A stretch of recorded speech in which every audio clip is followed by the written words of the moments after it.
Looks like our government's getting us pretty upset and concerned about the swine flu. This is interesting to me, not only for political reasons, but also as a physician. It makes me think back to 1976, the first year I served in the Congress. We had a vote on the swine flu. Back then, there was a panic, and they said it was going to sweep the nation, and they rapidly came up with some flu shots, and the government was going to inoculate everybody and save the world from this disaster. And I remember there were 2 votes against it, myself and Larry McDonald, another physician. It turned out, though, that our instincts were correct. Not only did we object to it because we didn't think the government should be in the medical business and making these medical decisions, but it turned out that the instincts were absolutely right, because the flu came and the flu went and 1 person died, except for those individuals who died from getting the flu vaccine. And over 25 people died just from getting the vaccine, and many got ill from it until finally they had to suspend the whole program. But here we are once again, the swine flu coming up, and everybody's panicking. And this is not to downplay the seriousness. Some people have died, some people might die yet. We have had no deaths in this country, but there's 7 or 8 cases up in New York. None have even been hospitalized. And yet it's practically like we've been attacked by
tell the story about how you tried to find out what they call the Mossad when they deal with publicly? That was a reasonable question, but the trouble is you can't pick up the phone book. There's no Langley in Israel that you can look up, CIA, or in our case the Mossad.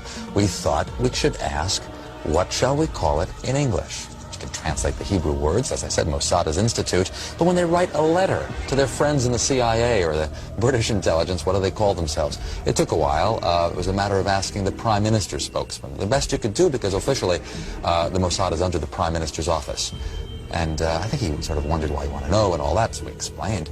And he came up with the Israeli Secret Intelligence Service. I mean, if it were to have initials, it would be ISIS. Just simple words like that. Interestingly enough, kind of a British model. The British don't really like the names MI5 and MI6 for... Did you get that? ISIS. ISIS. Israeli Secret Intelligence Service.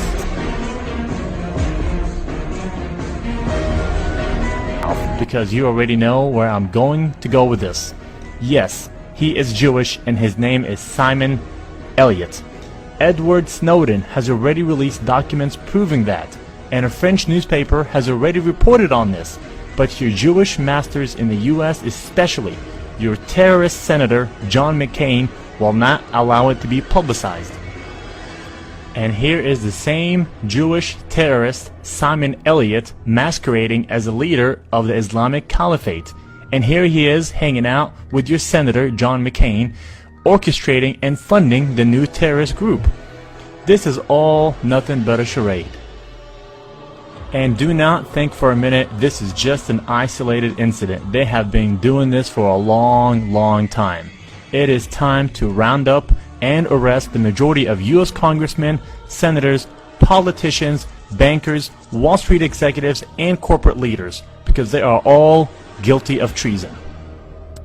And in this next clip, I will show how the majority of the quote-unquote Muslim terrorist leaders are actually Jewish and are masquerading as leaders of some sort of radical group only to sell you the propaganda right here in the media in the United States. Adam Gadon, the so-called American Al-Qaeda who proclaimed himself the media maven, if you will, for Al-Qaeda, and was helping to produce a lot of these so-called Al-Qaeda videos that were all over the internet that made Al-Qaeda look really bad and made the Muslims look bad. Should you fail to comply in full, we will deem it sufficient justification to continue to fight and kill Americans. Come to find out, Adam Gadon's real name was Adam Perlman. And not only was he in fact Jewish, he was the grandson of a member of the board of the Anti-Defamation League. And if you've been following the history of the Anti-Defamation League, you will find out they've been very much involved in covertly supporting a lot of these so-called American Nazi movements. In fact, all the way back, just about the time of World War II, there was this scandal where the head of the American Nazi Party, which had a total membership of like 6, and yet they were getting all this press, was arrested for embezzling from his sponsors, which turned out to be the ADL, so that kind of blew up in their faces. So anyway, we have Adam Perlman, and he's been going around saying, I'm Al-Qaeda, see, I got a turban on my head, I'm a terrible Muslim, gotta hate me, gotta be afraid of me, and of course everybody's laughing at him now because we all know who he is. Okay, so they have brought in the understudy, and there is a new American Al-Qaeda named Yusuf Al-Khattab. Ooh, big scary name, and they've got a picture of him out there where he's holding all these guns and knives, and he's dressed up like a wannabe Rambo, and he's scowling at the camera, and he supposedly has this website with things in it, like pictures of the Statue of Liberty with an axe buried in the back of the head. I mean, very heavy-handed, very over-the-top. There was also a link to a puppet show mocking Danny Pearl's beheading. Take a look.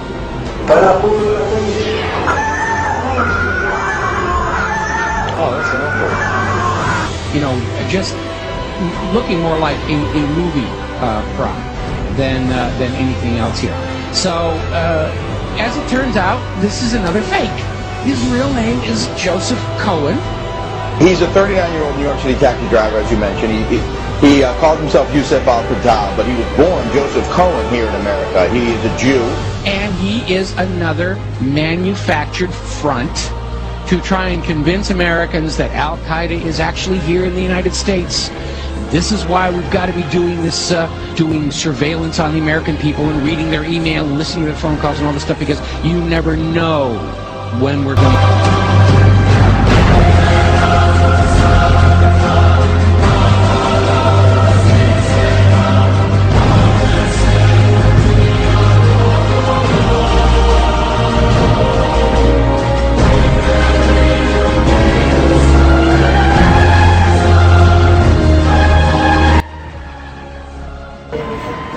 معلنا عداءه لإرث الحضارات في بلاد ما بين النهرين، دمر تنظيم داعش الآثار التاريخية داخل متحف نينوى في الموصل، مقتنيات نادرة تعود لآلاف السنين ورموز لشعوب تعاقبت على أرض العراق، كانت هدفا لداعش بعد أن تفنن التنظيم في استباحة المنطقة منذ سنوات، ملاحقا المكونات الثقافية الدينية والعرقية الفريدة فيها.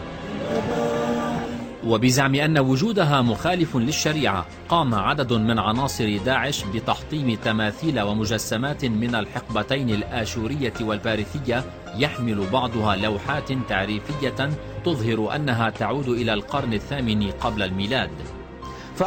وكعادته تفاخر تنظيم داعش بما قام به، على الرغم من علمه أن هذه المقتنيات لا تعبد في عصرنا، وهي تراث بشري للعلم والعبرة. هانت علينا ولا نبالي وإن كانت بمليارات الدولارات. دائرة الآثار العراقية ذكرت أن عناصر داعش لم يتركوا كذلك شيئا من آثار الحقبتين العباسية والعثمانية، وأن التنظيم استخدم مهربي آثار، وعلى ما يبدو باع لهم قسما من التحف. ويعد متحف نينوى في الموصل أحد أهم متاحف العالم، حيث يحوي آلاف القطع الأثرية. وبحسب المعلومات الرسمية فإن التماثيل المحطمة كانت لشخصيات تاريخية مثل حمورابي ونبوخذ نصر وغيرهما، وأن بعضها أصلي وأخرى تحاكي تلك الحقيقية الموجودة في متحف التاريخ في بغداد.